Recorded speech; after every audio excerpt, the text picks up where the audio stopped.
Quez be on the beat, you dig? Just catch that wave, bro. For real. Here we go. Shout out to Kid Ocean. Get it. Hey, bands.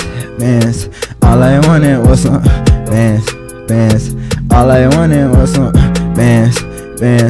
All I wanted was some bands. Yeah. Bands.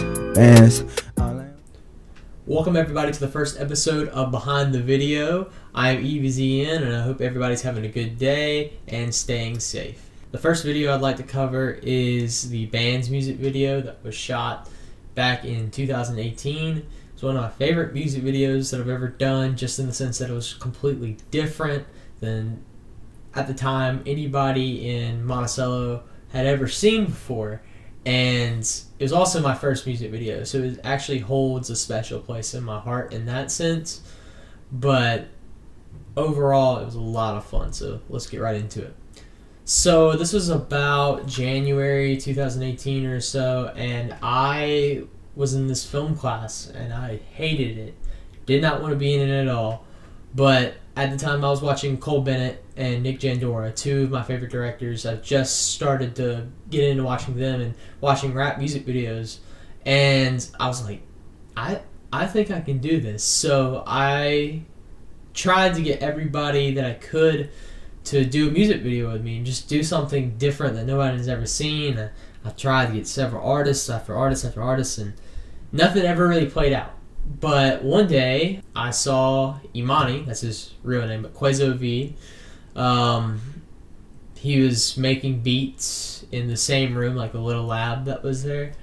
And he basically was wanting to make a song. He was wanting to start his rap career, and I said, hey, I'll make you a music video. And it would be beneficial to both of us. So we agreed. And there's also a second guy, Sunshine. Shout out Sunshine.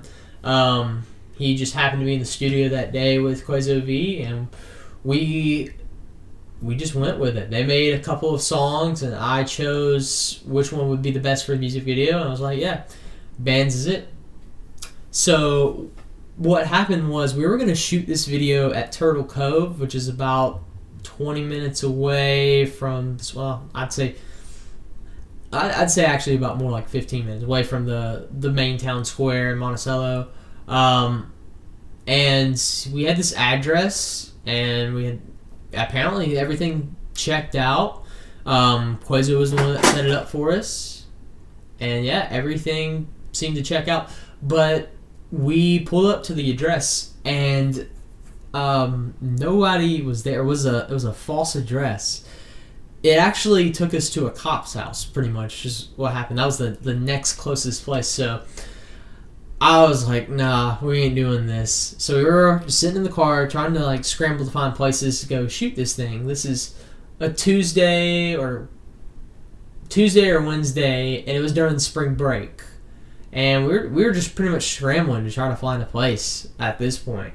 So I was like, okay, let's go to Funderburg Park. I've been there before multiple times just to go shoot basketball and just hang out. So I was like, yeah, let's just shoot a video here. Seems like a good place, right?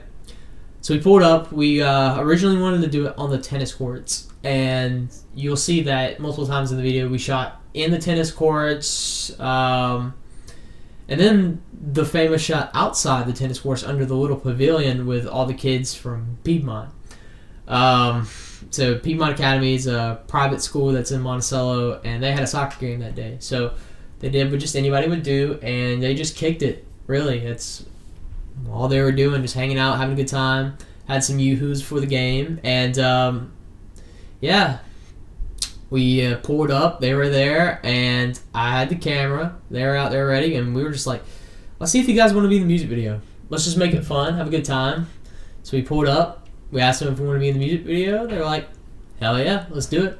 So that created the infamous Piedmont shot that probably is still one of my favorite shots of all time, especially the slow motion shot that I put at the beginning where they're shotgunning yoo-hoos and stuff.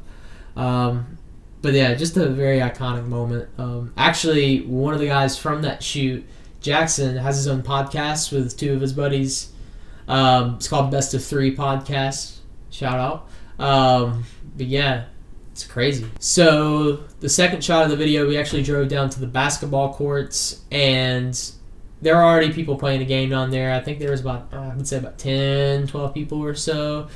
We had already shot in the tennis courts at that point and had all of that done, and we just needed more places to shoot. We were running out of ideas, so we went down, got some footage, got pretty much in the game, and like just completely bombarded their game. But it also set up a crazy moment because like these guys were coming out of the game just to dance to be in the video, and that to me is something special. The fact that those people decided to take time away from playing basketball and just being in music videos, it's wild. It really is, and I'll forever remember that for sure. Another place that we went was behind this old restaurant called Deptula's, a place that I really liked in Monticello. It was a very good restaurant, but it shut down, I guess, about 6 or 7 years ago. I knew that was going to be a good place because there were railroad tracks there behind there, and it had a rustic vibe to it. So I just went ahead and so like, yeah, let's just go shoot there. Why not?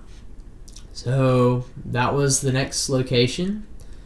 And we found some bricks and a big ass stop sign that was just off of the tracks, and yeah, it's pretty much how that went.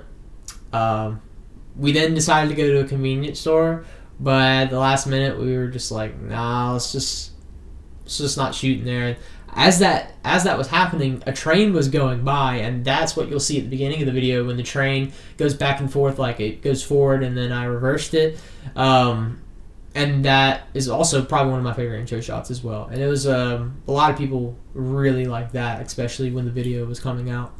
Going into this video, it was my first music video.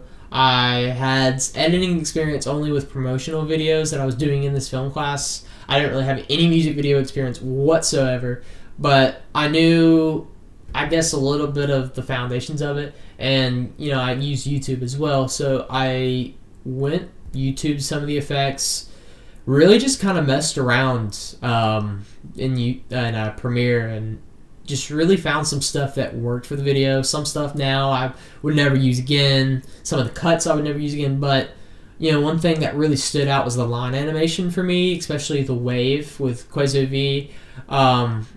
That to me stood out as one of my favorite effects that I did in the video, and I still use line animation quite frequently.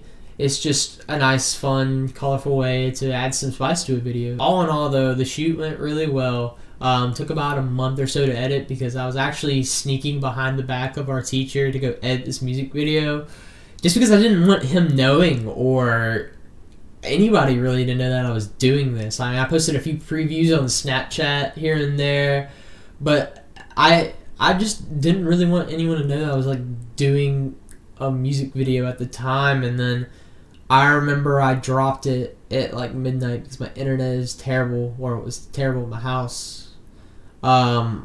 So yeah, I dropped it, went to bed that night. I posted it on my Instagram, posted it on my Snapchat, and I wake up the next morning and get ready to go to school. I think this was a Thursday or maybe even a Friday. I think this may have been a Friday, and I look at my phone and the video already has 100 views, which I only had one other YouTube video on my channel at the time called Skate, and that was crazy to see that many people were already like in tune with the video and watching it. And I remember at the end of the day, I think it wound up getting 525 views or something like that by the end of the day. It, for a solid 2 or 3 weeks, maybe even a month, was a recurring meme within the school. And, at the time, I just enjoyed it. I really just enjoyed getting people to talk about our content and viewing it in a way that as to funny to them, but it's great to me because people are actually like talking about it and enjoying it, and it really got a lot of engagement, and that to me is just awesome. It showed me that with any amount of hard work or any amount of dedication, you can go out and really follow your dreams, because I really didn't have any interest in doing any film type thing whatsoever, but now, like, because of that video, I'm going to school would be a mass communication digital media major. Like, I want to make short films, I want to make movies, I want to keep making music videos, I want to make promotional videos, commercials, stuff like that. And if it wasn't for this video right here, I wouldn't have that passion today. And it's really just such a cool thing to see also how far I've really taken it and ran with it. I mean, I've definitely upped the quality of my videos quite a bit, and I've just tried to make them enjoyable for everybody. I really have, and I always appreciate everyone's support, watching the videos and sharing the videos and telling people about it. It really means a lot to me. It really does. And yeah. But now that I'm done being sappy, this was Behind the Video, Quazo V Bands, featuring Sunshine. And yeah, I hope y'all enjoyed it. And yeah, like the video, subscribe, and if y'all want to see more, let me know. Just let me know what y'all want to see next. You know, this is an 8-part series. I'm going to be doing 7 more of these videos, but nothing set in stone. So yeah, just let me know what video you want to see next in the comments. Okay? Hope everyone has a good day. Stay safe and be breezy.